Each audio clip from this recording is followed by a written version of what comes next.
Abi ışığı oraya bir çevirsene, çevir. Abi yürü. Aç abi arabayı. Ne oldu? Bırak. Kapatıyorum. Arkadaşlar görüşürüz. Ne oldu? Orada Orada kafa gibi bir şey gördüm. sanki ama. Demin birini gördüm ben. İstiyorsan şey yap. Burası içeriye doğru çökmüş. Orada kapı gibi bir şey var. Tövbe bismillah. İnnehu min Süleyman, innehu min Bismillahirrahmanirrahim. Kim var orada? Arkadaşlar çıkalım bence. Belli bir süre sonra bu köyde kaybolmalar başladı. Burak Doğan.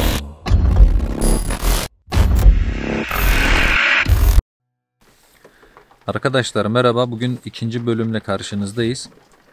Bir konuğumuz var. Buranın yerlisi, burada yaşayan birisi ve bu terk edilmiş yerlerin akıbetini anlatacak bize. Geçmişte ne yaşanmış veyahut da nelere tanık olmuş bunları anlatacak. İsmini vermek istemiyorum, o yüzden adıyla hitap etmeyeceğim. Öncelikle hoş geldin bizi kırmadığın için. Hoş bulduk. Buraya biz geçen de geldik. Birinci bölümü çektik. Bugün işte seninle tanışmak nasip oldu. Anlatır mısın? Yani bize daha önce burada ne oldu, neler yaşandı veyahut da nelere tanık oldun? Şöyle söyleyeyim. Tabii benim yaşım yetmez. Biz de büyüklerimizden duyduğumuz kadarıyla hani biliyoruz bu hikayeleri. Ama çoğu zaman da gece zaten buralardan geçerken çeşitli olayların olunduğu görülmüştür. Yani belli saat aralığı var mı gece? Belli saat aralığı şöyle söyleyeyim. Yatsı ezanından sonra sabah ezanına kadar olan dilimde birçok olayın yaşandığı görülmüştür. Saat 2'den sonra davul sesleri duyulmuştur. Saat kaç şu an?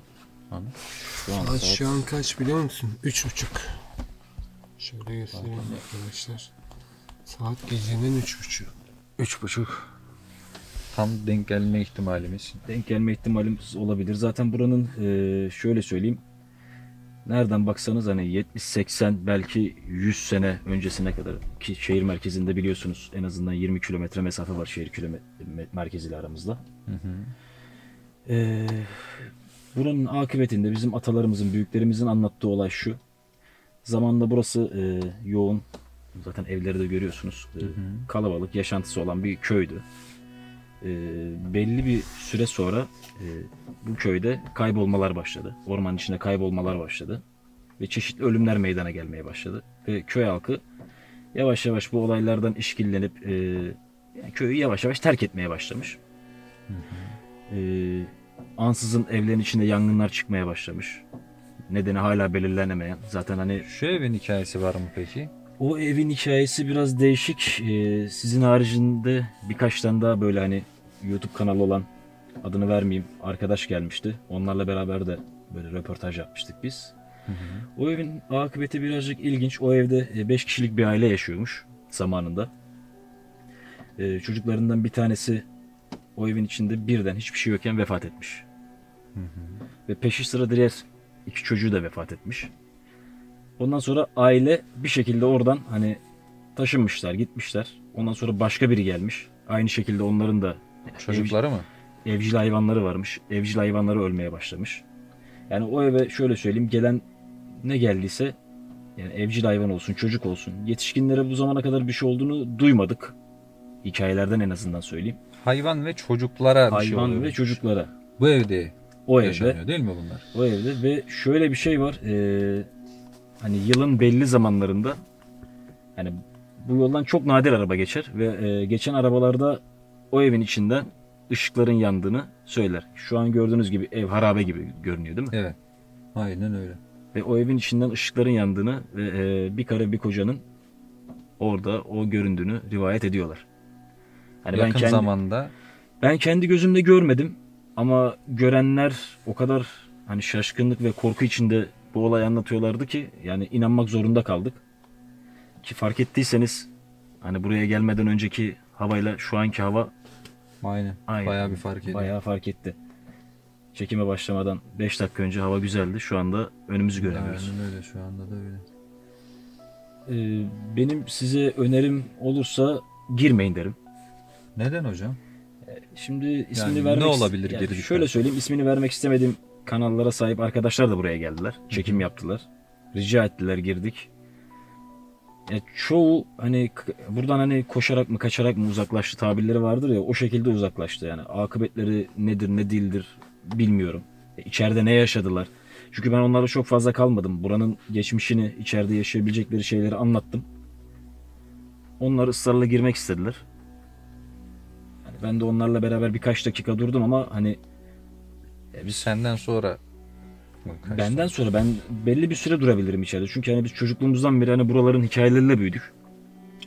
Ne olduğunu az çok biliyoruz. Ne kadar bilsek de hani ne kadar alışmış olsak da tabii insan korkuyor yani. Ve görenler edenler de oluyor. Yani benim size tavsiyem hani aramızda röportajımızı yapalım. Daha da uzatmayın Daha da bence. gidin Evinize diyorsun. gidin. Ama biz buraya gireceğiz. Değil mi hanım? Aynen öyle. Buraya girmek için geldik aslında. Şimdi o zaman hocam sen bize eşlik eder misin, bizi kırmasan girsen bizle? Burayı bilen biri olarak en azından. Hayır deme şansım. Yani Burak- girsen bizi mutlu etmiş olursun.